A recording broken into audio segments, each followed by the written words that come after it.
Урматтуу төрө, урматтуу депутаттар.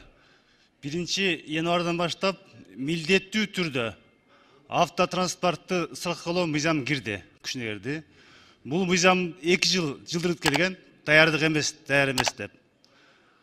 Азыр эми ушул мыйзамга байланыштуу алдын ала төлөбөсө страховканы 1-апрелден баштап айыппул алына башталат.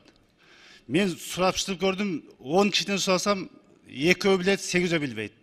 Айылдагылар такыр маалымат жок. Ошондуктан урматтуу төрага тийиштүү комитетке айтыңыз, Алмаз Акунжанович, дагы жылып кетпесин. Бул мыйзам бизге керек мыйзам. Убагында колдоп бергенбиз, сиз жакшы билесиз. Башка өлкөлөрдө иштеп атат. Бизде болсо эки-экиден соттошуп жүрөт. Ошондуктан маалымат туура жетип, тийиштүү органдар так маалымат берип, автотранспорттун ээлеринде үйдөн тиркеме менен төлөгөнгө жеңилдик кылып берсин. Так маалымат берсин. Дагы жылып кетпес, ошону бир контролго алып койсоңуз, урматтуу төрага. Рахмат. Рахмат. Абдан туура маанилүү маселе, учурдагы негизги көңүл бура турган маселелердин бири. Министрлер кабинетинин өкүлү эске алыңыздар, элибизге, калкка туура түшүндүрүү иштери жүрүш керек сөзсүз түрдө. Эртең дагы бир көйгөйлөр чыкпаш керек бул боюнча.